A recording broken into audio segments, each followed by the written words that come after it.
Guys, thanks so much for clicking on the video. My name is Leah and let's recap and review Real Housewives of Dubai.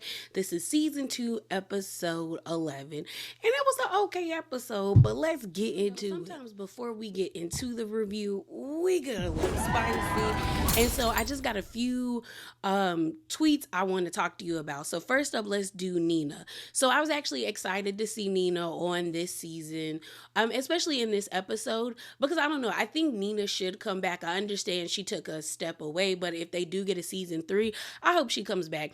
Was I like a fan of Nina last season? Not really. I wasn't really a fan of anybody last season other than Stanberry because I enjoyed her on Ladies of London. But I didn't really not dislike anybody like that. You know, nobody was like, oh, I can't stand them type energy. But it would be nice to see her. It was nice to see her on this episode. But she said this: yes, you will see me on tonight's hashtag RHODubai episode, but it was not planned and I definitely wasn't prepared to be on camera. A little makeup and wearing an old cover up. I was at the pool with at Sarah Almadani, called me over before filming, but anyhow, reality is reality. I don't know. I feel like there's a real kind of aspect when it comes with Nina. On top of that, I feel like Nina is like the Heather Dubrow of Dubai, in the sense of she has a lot of wealth, the same way that Adrienne Maloof and Lisa Vanderpump did when Real Housewives of Beverly Hills first premiered. We knew they had money, and we know Nina got money. Plus, I would love to see how her penthouse looks, because I remember last season her and her husband were renovating this old penthouse and making it their own for them and their children. So I would really like to see what it looks like now. But yeah, it was nice to see her, and she still looked really pretty with the old cover up and a little bit of makeup. She's a very pretty lady. So let's move on to Ayan. So Ayan posted this morning where she said this: the voice note I was wrong for playing. I know that for a fact. I took accountability immediately, apologized for it, and still know I shouldn't have played it. There is so many parts missing, and I have apologized to everyone it involves with it. Hashtag RHO Dubai. So then a Twitter user by the name of Daffy Speaks said this: I think the main issue everyone is having is that it seems like you're making yourself a victim after the fact. The truth is Lisa didn't tell you to play it and Stanberry didn't ask to hear it. Sometimes I think it's okay to say I effed up and that's it. So then Ayan responded by saying, I don't choose what airs, but what I know is I apologize to everyone involved. Then All True T hopped into the chat and said this: I feel like something isn't being shown with the entire voice note ordeal. Ayan keeps saying how upset and betrayed she feels. And then Ayan responded by saying, yes, a lot, and it's annoying me. And then a account by the name of Adriana's Mojito said, but you made a victim of yourself and blamed Stanberry and made her apologize to you for no reason. Girl, put your housewife pants on and play the game right. And then Ayan responded to that person by saying, Stanberry knows why she apologized to me. There was more to the story, and I also apologized to her. So I don't know. I do kind of feel like there is more to this story, but again, if we're not being shown everything, then we can only judge what is there. But I kind of also feel like Ayan's kind of full of it, because I'm like, why would they hide everything? Because at the end of the day, Ayan starting this season was and still, slightly is still a fan favorite, but season 1, she came out victorious. So I don't see them protecting Lisa or Stanberry for Ayan. So I'm like, what else was said and why aren't you saying it? Because even though she's saying that things haven't been shown, it's like you haven't really been very transparent or very good at communicating what else is where you feel betrayed. From what it looks like from a viewer's perspective is you're mad that Lisa called you out in front of the table. And if that's all it is and that's how you're feeling betrayed, that's a reach to me. But that's just me. So let's talk about Brooks and Lisa, and then we're going to get into the review. So we have a few tweets. So this one stood out to me. A user by the name of Tom said this: I still think both Lisa and Ayan are at fault for the hiccup in their friendship. They both played a part and they both did take some ownership, but still are more weary with each other than they're admitting. I wish their friendship was strong enough to survive this. Hashtag RHO Dubai. And so then Lisa quote tweeted this and agreed. And what Tom said, I agreed too. Like, y'all both played a part in this situation.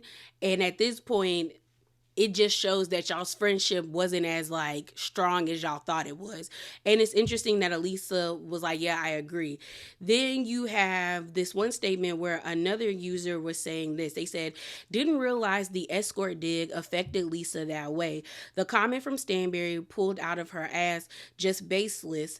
Everyone knows Lisa is a pageant beauty from College Hill / socialite, hashtag RHO Dubai. And then Lisa quote tweeted this person by saying this: it's different when you live in Dubai as a black woman because they try to give us the label here. If we're doing well, have money, look good, we have to be selling our bodies for it. And that's simply not true. They do the same to the Russian women too. So then Caroline Brooks was in the reply saying this, and then she quote tweeted what Lisa said and said, speak on it. And it's always non-black women making prostitution references and insinuating successful black women are sleeping with married men or escorting to provide them their lifestyles. It's disgusting. And so somebody in the comments replied to what Brooks said by saying this, and their name is B King. They said, do you think Stanberry came at Lisa unprovoked? And Caroline said, no, I don't feel it was unprovoked, but it's a pattern I see with non-black women on our show. Talene tried to pull the same BS on me, knowing full and well I don't sleep with any men for money, implying I have to sleep with married men to sustain my lifestyle is disgusting. Then Talene commented to Brooks saying, aren't you getting tired of talking about me? And then a person by the name of Global and Black said, you said it though. Don't be mad if it's brought up again because you shouldn't have made the nasty comment. And I agree with Global and Black. Granted, I get where Talene's coming from. Girl, we not friends. Don't bring me up. But you did make the comment, so she's allowed to speak on it because you spoke on her. So it is what it is. But I do think it's kind of like crazy that Russian women also experience this in America, because it reminds me of the comment that Alexia made that caused a rift between her and Julia, because we know Julia am I calling her, is it Julia or Julia? I think her name is Julia. Y'all, it's a minute. Y'all know on Real Housewives of Miami where Alexia made the comment about the Russian women too being prostitutes and ladies of the night. And that rubbed her the wrong way because she's faced that stigma as well. So it's crazy that they get it like overseas just as well as they get it here. So I can understand people being like, don't label me as like that and don't look, because everybody doesn't have that progressive mindset of like, okay, sex work is real work, and some people have negative connotations about it, but I also feel like it's not fair because a woman is black or if she is Russian that you would think because she has status she had to like sleep her way to the top, because we know y'all do it too. Even if you do it too. And so the last comment I want to talk about is this one. Someone named Ren 2.0 said this: have you noticed how boring and unimportant Talene has been for 4 episodes since she hasn't been fighting with Brooks' chaotic ass? Hashtag RHO Dubai. And so Brooks quote tweeted this person saying, I was her storyline for the first 10 episodes. Nothing else was memorable without me fighting her battles and her having a chance to be two-faced backstabber. She's become background noise. Bali was fun though. We had a good time. And they kind of got a point. But let's get into this review. All right, y'all. So let's talk about the episode. So it opens up and it seems like everyone's trying to like settle back into like regular life after coming back from Bali. I guess they were there for at least 5 days. So yeah, it's going to take some time to like get back to the swing of things. So we see Ayan and she's out with her husband and they're like, I think like on like a little lunch date. It looks like they're getting brunch because the drink she had in her hand gave me like mimosa vibes. You know what I mean? Or like an ocean breeze. Either way, look good to me. So they're sitting down, and mind you, y'all, the cat that is attached to Ayan's dress, why did I think that was a statue? Like, I low-key kind of got weirded out because she kept moving and it was moving, and I was like, why is the statue moving, and why is nobody picking up on this? And then I was like, Leah, it's attached to the dress, stupid. I said, damn. Had a slow moment, okay? So Ayan sitting down with her husband. They go over the whole like age thing. And last episode, they told her that she is able to pick from 45, between 45 to 50. And she was like, oh my God, I might be older than my husband. And we found out that her husband's 49. I thought she would have picked 45, but I do remember somebody reposting something about Ayan on my timeline where she was like, this is what 50 looks like. So I guess she picked 50, but who really knows? But honestly, I would have picked 45 because she was already telling everybody that she was 42. And so you weren't that far off, you was only three numbers off. So I would have just picked 45. But then again, her older sister says she was 45. So does that mean her sister is older? I don't know. Either way, I wouldn't fault her if she kept saying that she was 42 or 43. As long as she wasn't out here saying she was 32, because she don't look like she in her 30s to me. She looked good for her 40s. So it is what it is. They didn't get on her husband brings up the whole like Lisa calling him upset about the fight that her and Ayan had. And he was like, I was glad that y'all were able to work it out, because when you feel betrayed, it's really hard for you to like reroute yourself because you love really hard. And like I said in the spicy corner, Ayan has not been cleared as to why she feels so betrayed, why she's so angry with Lisa. I honestly feel like if she would just say what it is, then maybe everybody could understand her frustration and her angers towards Lisa. But right now, it's not making sense, because at the end of the day, you were being messy. You got caught being messy. Even if Stanberry threw you under the bus, you still shared Lisa's voice note, and she didn't give you permission to do that. The same way Lisa was being messy, sending Sarah's voice note to Ayan. Like, both of you guys were being messy and got caught up in the mess. And I don't get where the betrayal is, and I don't get how Ayan is a victim, because I'm like, other than her like yelling at you in front of the ladies, how is that a betrayal? Because that's what Ayan was saying. Like, she did it in front of everybody, and we've never had that type of. She's never done that in all the years that we've been friends. So I couldn't believe she did that. And to me, that's like, okay, she yelled at you in front of your friends. It like, does anybody like getting chastised? No, but like, you're acting like the girl like wish like ill on your family or on your business. Like, she just said, I can't trust you anymore. I'm never gonna send you a voice note because you betrayed her trust. It does not make sense to me. So then we have this scene of Lisa at home with her kids. We end up seeing the mother-in-law, Pam, who is, her husband's mom. And they have a discussion about what happened. And he's just like, what happened? He was like, I thought Bali was supposed to be fun, calming, and relaxing.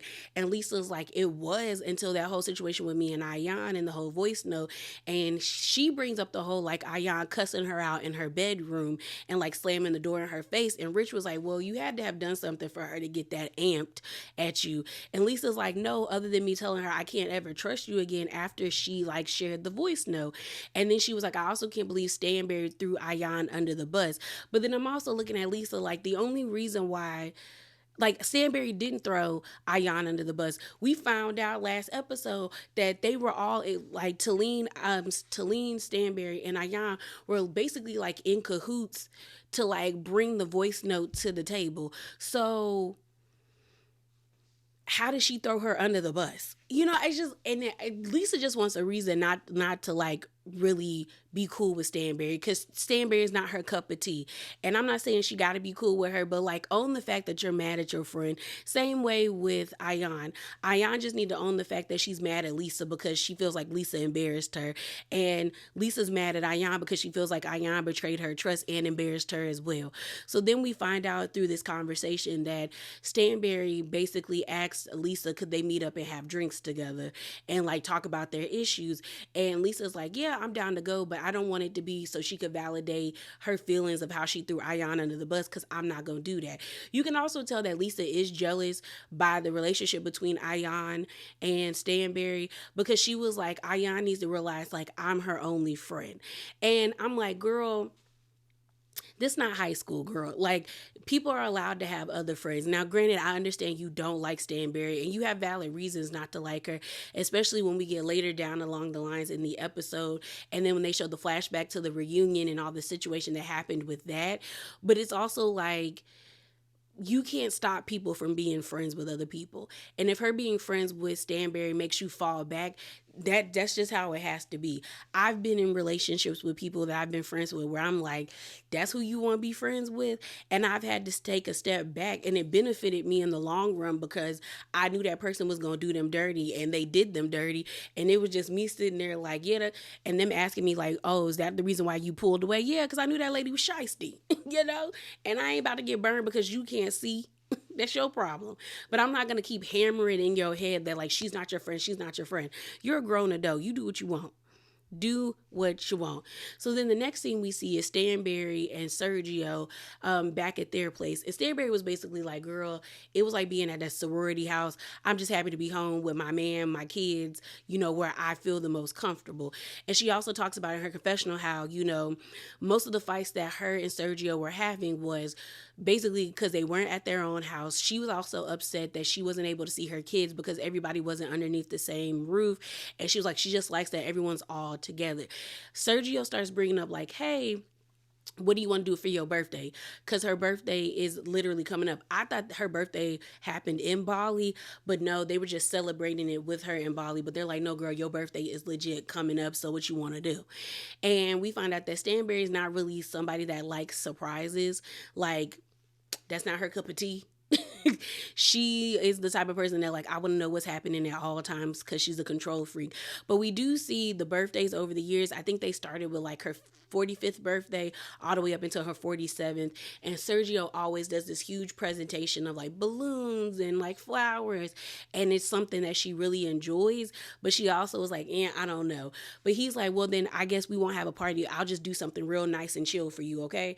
And she was like, all right, cool. And then I think her daughter came in, and she's like, you need to help me find an outfit for the polo event. And then we find out that she used to date somebody who owned like a polo team in America. Sergio gets in his feelings because we find out that some of the clothes he wears is like from a brand that the man owns. But Sergio, I don't even know, because he was like, what do you mean, honey? And because she's like, yeah, her ex-boyfriend used to be a polo person. I was like, Sergio be acting childish at times, because I was like, that was no reason for you to feel some type of way. The next two scenes we have is of Ayan going to Huda Beauty's headquarters and having to sit down with her. Now, mind you, I know who she is. I'm not like a makeup girly.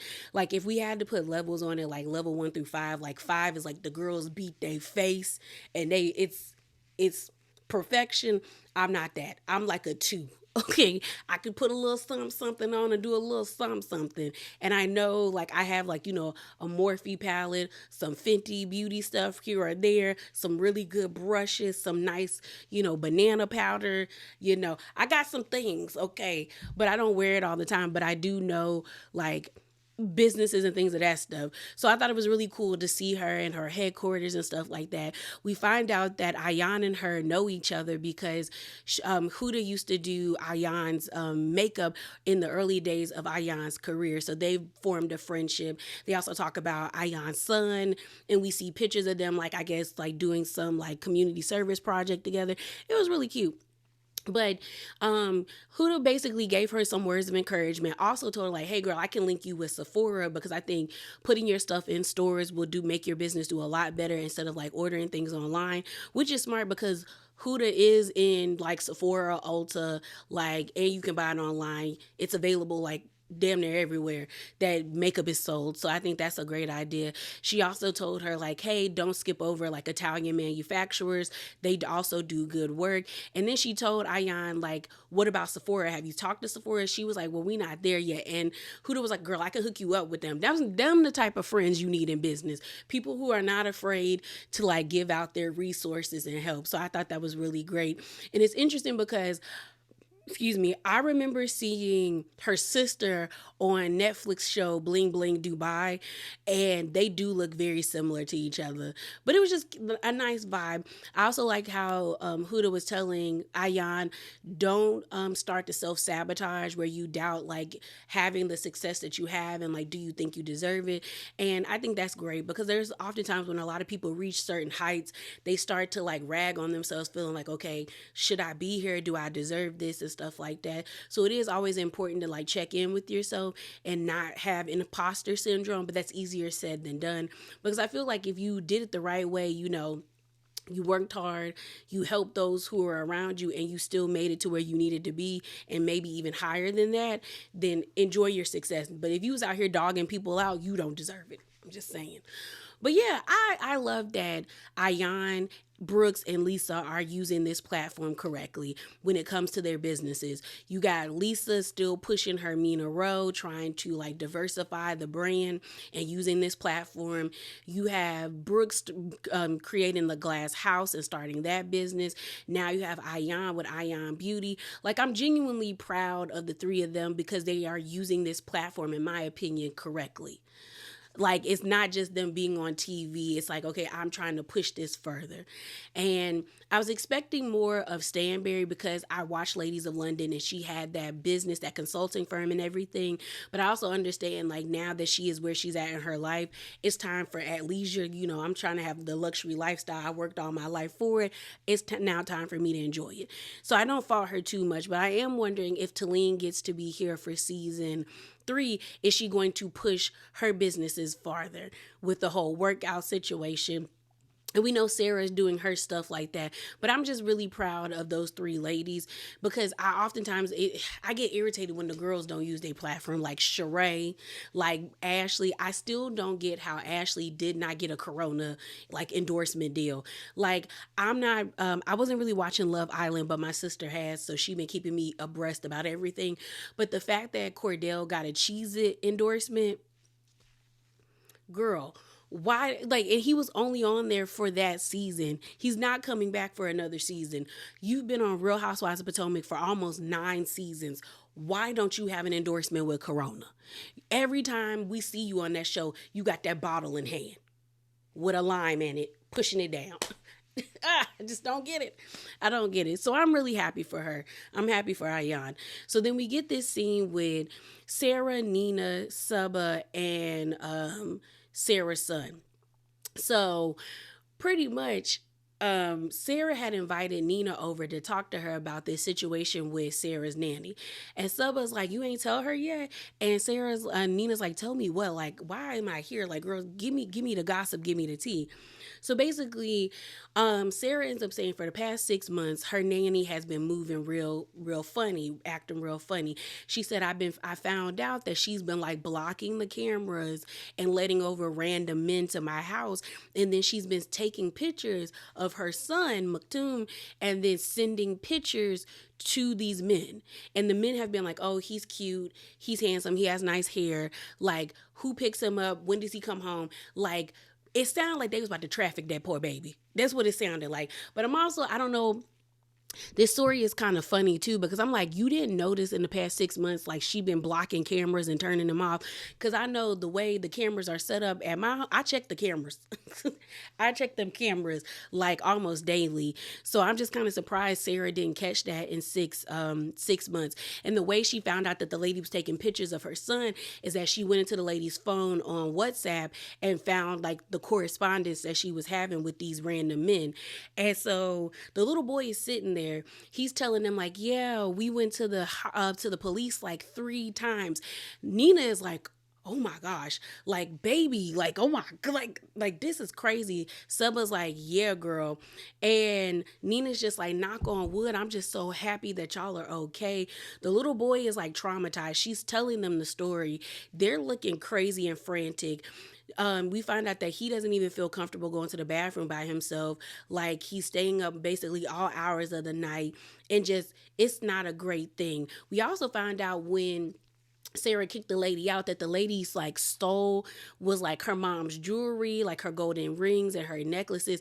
And then the little boy's like, and he took her panties. So the lady stole Sarah panties too.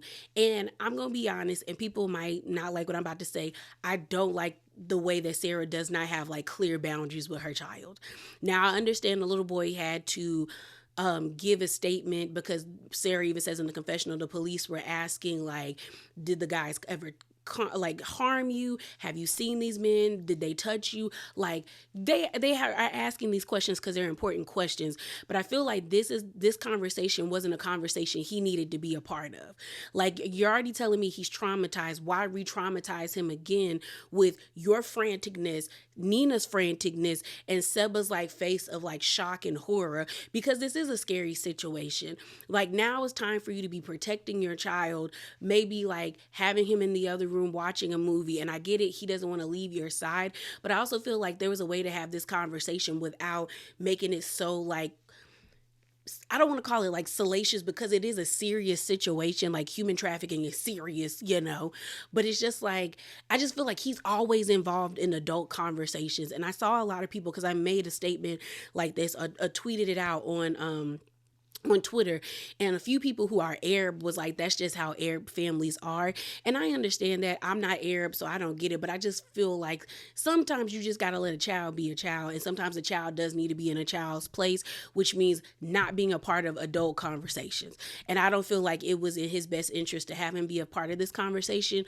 Well, you already know that he's scared and he's traumatized, and I feel like you're already like redoing it again, because he's probably even more scared, because now you got adults that you probably know, love, and trust being like, oh my God, like, because your mind goes to a dark place, because we know how bad these things can be. So I was just like, okay, Sarah. So then the little boy leaves. So I'm like, he didn't have to be a part of this conversation, because you made him leave, or he got up and left when it came time to have the conversation about Akai. So we find out that Sarah was a dummy and decided not to do that 45K podcast, like sit down with the athlete, because Akine didn't want her to.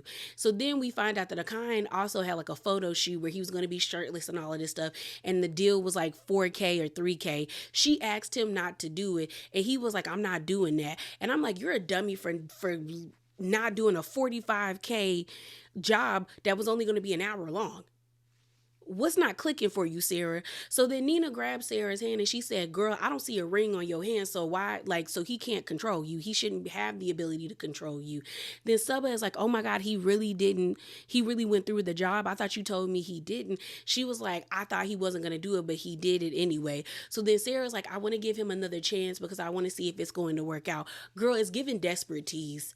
And you too pretty for that. It's also, I can't believe you skipped out on $45,000 for a job that was only going to be an hour for somebody that's not your boyfriend, that's not your man. And even if he was a friend, he don't pay your bills. It's giving bird, Sarah. It's giving bird. Finally have to sit down between Stanberry and Lisa. They're meeting up to have like lunch, and they do the whole little pleasantries like, how you been, how the kids, yada yada yada. We found out Lisa's son Christian was sick, but now he good. I think she mentioned that in the beginning of the episode. Then Stanberry's like, girl, I feel like I got hit by a truck.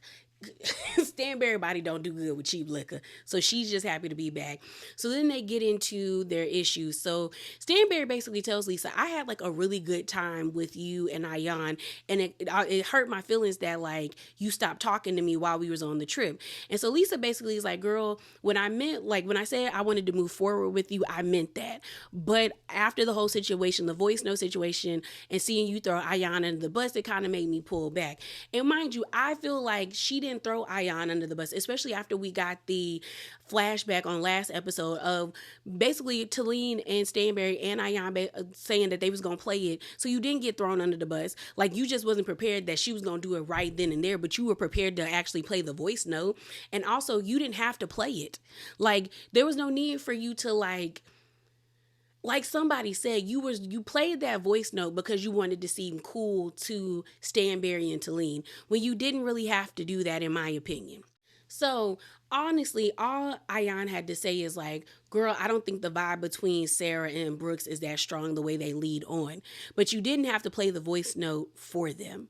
Like you put yourself in a precarious situation, Ayan. But Lisa also, it wasn't right for you to send the voice note to Ayan when you were having a private conversation with Sarah. Like you could have just asked Ayan, no, you could have just asked Sarah, like, hey girl, who are you talking about right now? That's it. So, Stanberry apologizes, basically being like, girl, if I would have known that you were the one that sent the voice note, I would have never told her to play it because I don't want to get in between you and Stanberry, you and Ayan. So then Stanberry brings up, like, me and you have had our issues. They flash back to the reunion and, we see them arguing, Stanberry calls Lisa an escort. Stanberry brings up how, Lisa was saying that she's a 50-year-old influencer, that she buys her followers, that she has bots, all of this stuff. And then she calls her husband gay. Like, they were going back and forth. You have Lisa saying that Stanberry was in Jeffrey Epstein's book. Like, they were throwing digs. So when Lisa got emotional about the escort comment, I was like, I understand, but also, girl, I don't feel that bad for you either. Like, y'all were going off on each other. Like, if we're arguing, the goal of arguing is to disarm your opponent. It is to like hurt the person you're arguing with. And is it the stigma? Is the stigma there? I'm not like I'm not in Dubai, but I can believe that that's there.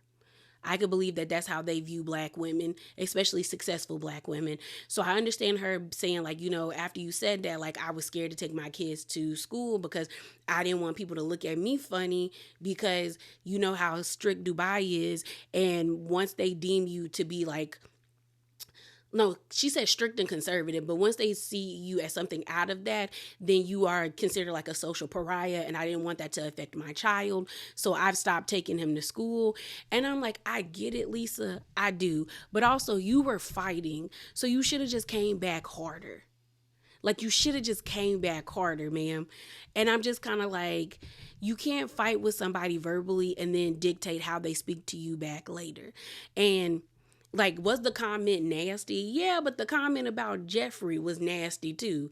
So it's like, either, that could have harmed Stanberry, just like what she said could have harmed you. You guys were fighting verbally. It is what it is. Lisa gets emotional. Stanberry apologizes because she was like, I was only thinking in the moment. I wasn't thinking beyond that. And then Lisa thanks her. And then Lisa says, I know you're a good person. And she was like, that's not a backhanded dig. They cheers and move forward. Now, honestly, I could see Stanberry and Lisa being friends if Lisa would let her guard down a little bit. And if Stanberry would let hers down. And what would be crazy is if we come back for season 3 and Brooks, Stanberry, and Lisa are clicked up. That would shake the game all the way up and the people would be like, girl, what? That would be interesting to me. But honestly, when it comes to Stanberry and Lisa, it's just two personalities that don't mix. I've seen people compare them to Garcelle and Dorit. But my thing about Garcelle and Dorit is I really feel like Garcelle and Dorit do not like each other. I feel like Garcelle does not like it like Dorit. Like, she don't see it for her. And I think Dorit doesn't. I think Dorit wants to be cool with Garcelle, but also she don't see it for Garcelle either. So, but when it comes to Lisa and Stanberry, I feel like if they would just if they would like lower the shield just a little bit, they would see that they could kind of be cool with one another. I'm not saying be best friends, but they could be decent. So then we go to the polo game. We find out that Brooks is the one that invited everyone there. We also find out that Brooks is actually cool with the people who own the club, and they also own like several teams. We find out that her and Adam, when he was a lot younger, used to grow up around the polo club. So she would take him there. He rides horses, and horses are her favorite animal. So she was excited for everyone to come. I thought her outfit and Lisa's outfits looked the best to me. They looked the best to me.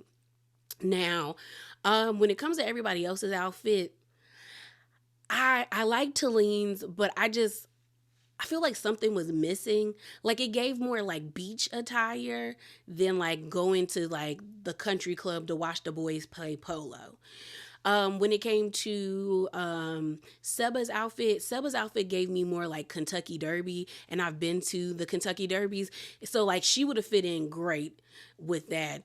I didn't like Sarah's outfit. Sarah irritates me at times because Sarah was like, only the rich people do polo. It's just for the rich people to wear their rich outfits. Like, it's not my thing. Nothing is Sarah's thing other than screaming into pillows. Like, girl, everything can't be spiritual. Some things you just have to get into. Like, is there anything you enjoy other than like beating drums and like crystals? So, but I didn't like her outfit. Like, it felt very like pedestrian. Um, did I talk about Talene's outfit? I think I did. I said Talene's outfit was too beachy. I liked Stanberry's outfit, but I also felt like hers didn't fit the theme either. Like Sergio, I thought his outfit was cute. And I really liked Lisa's outfit. Lisa's outfit I probably would have wore. That's why hers and Brooks, I would have wore their outfits. I thought theirs was the cutest. I liked Diane's, but I also felt like it was too dark. Like, normally when I think of like the country club, people are always wearing like Eastery kind of colors. Like, it's like florals and pinks and yellows and blues and like like it gives Easter. Like, everyone's going with they like cute little big hats. The men are in like cute little khakis or a nice like cute little leisurely suit. So it just wasn't fitting for me. But everyone pulls up. What's it called? I don't know if Stanberry was there yet. No, she was there yet because Lisa was the last one to get there. And then they start talking about the whole like nanny situation with Sarah. Like I said, they're at the polo event. And I don't know if I mentioned it, but we find out that Brooks and Rafi have not had a conversation. We know that Brooks and Talene are okay, but Brooks and Rafi haven't had a conversation after the whole blow up that went down at Caroline Stanberry's home. And Brooks ends up saying in her confessional how she's hurt by the whole situation with her and Talene, but she's more hurt by the situation with her and Rafi because she actually knew Rafi before she knew Talene. And so she wants to have a conversation, but she knows now is not the time or the place. And Talene says the same thing. She was like, we good. I don't think they should have this conversation. So all the girls are sitting down. And like I said, when Lisa got there, that's when Sarah explained to them about the whole nanny situation. And Lisa said, girl, what's up with you and your nanny? Like, what's going on? Like, she's not arrested, is she? And Sarah's like, girl, yes, she is. Seb was like, yeah, where do you want her to be? She's in jail. They was like, Lisa said, jail in the Middle East. In the Middle East, because I wouldn't want to be in jail nowhere, but there's certain countries you don't want to be in jail at, okay?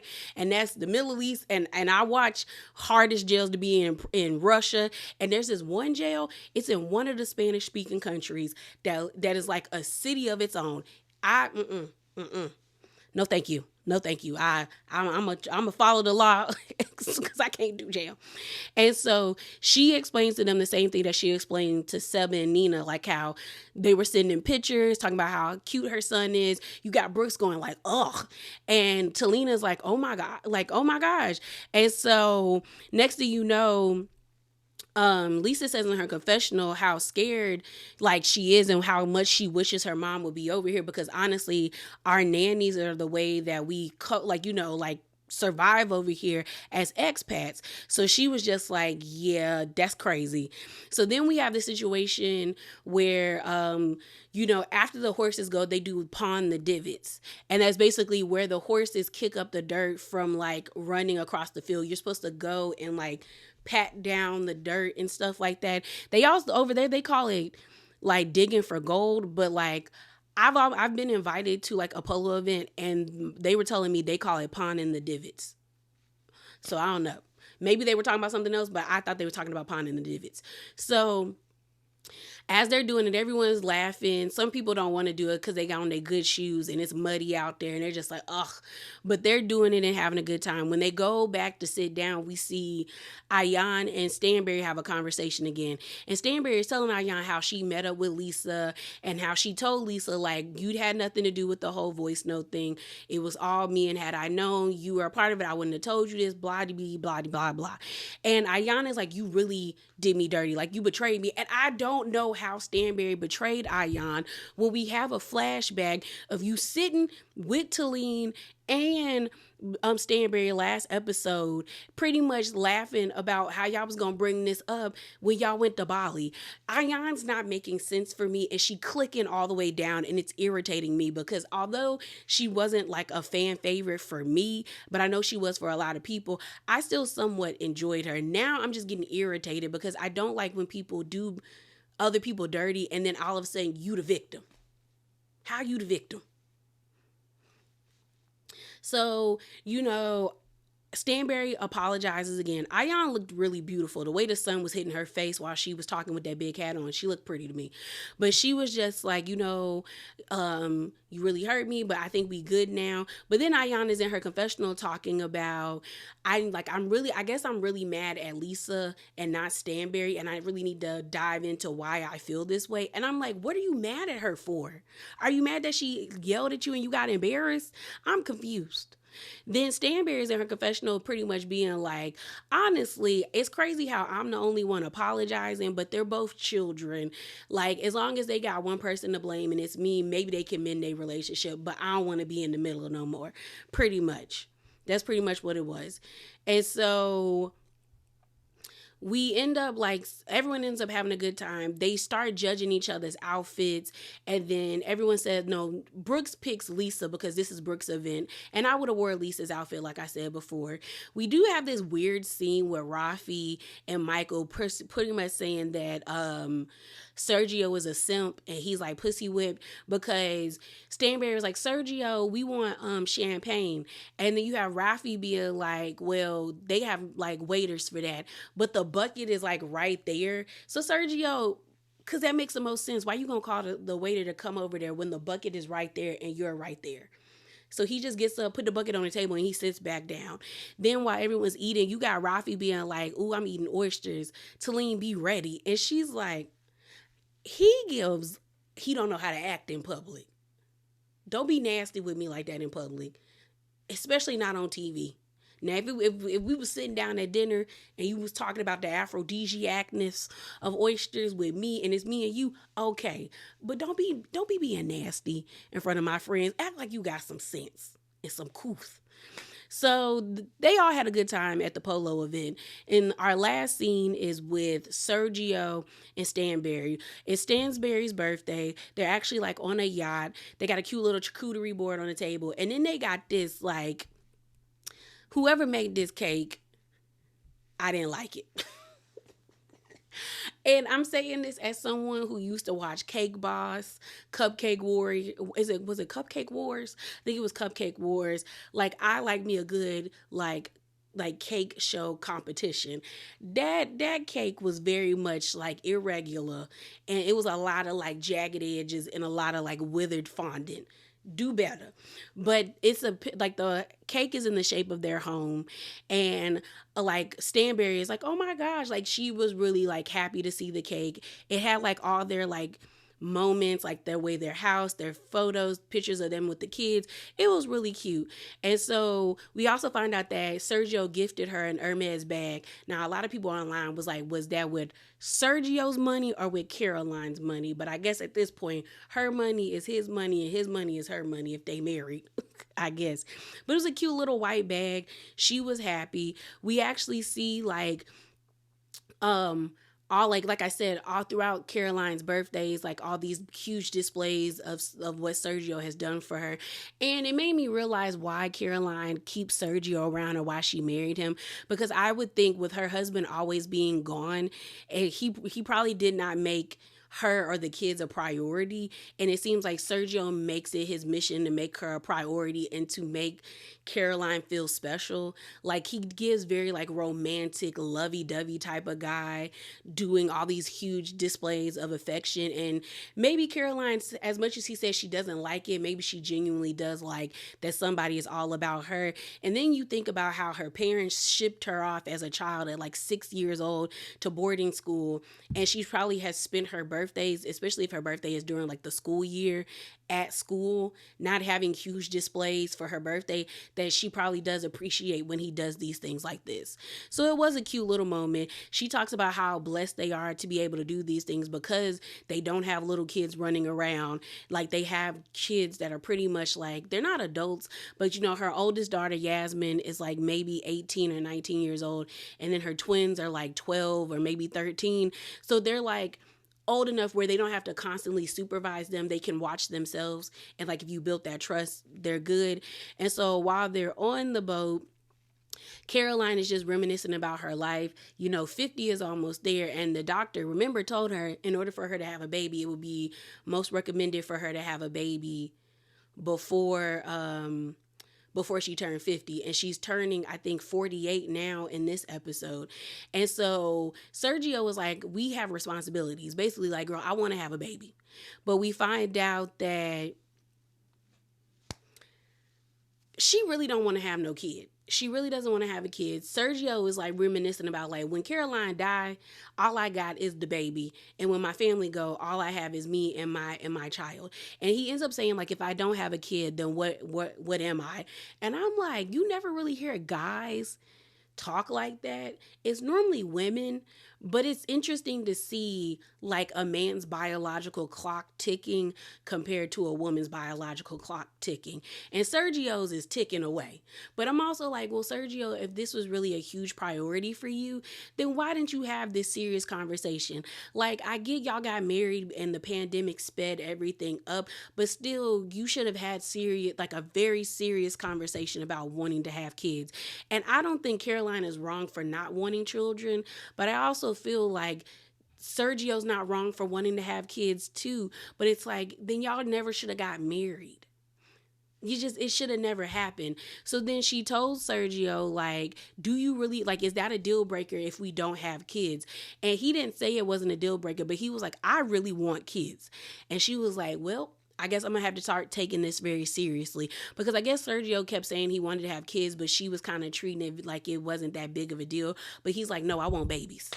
I want my child. So now Caroline is like, I guess I got to take this seriously. Think about if I want this child or not. And I'm like, why didn't you think about that beforehand, ma'am? But honestly, I would be very surprised. I mean, extremely surprised if she ends up getting pregnant or they end up getting a surrogate, because I'm like, girl. Because also, even if they implant the egg, that doesn't mean that it's going to attach in her womb. Like, she could have a miscarriage. That's a serious possibility, and that's something she also need to think about too. Girl, it's too many factors. I just feel like, don't have no baby. Don't have no baby, girl. But yeah, y'all, that is it. That is all. As always, remember to be bravely authentic and definitely hop down in them comments below. And I'm out, y'all. Deuces.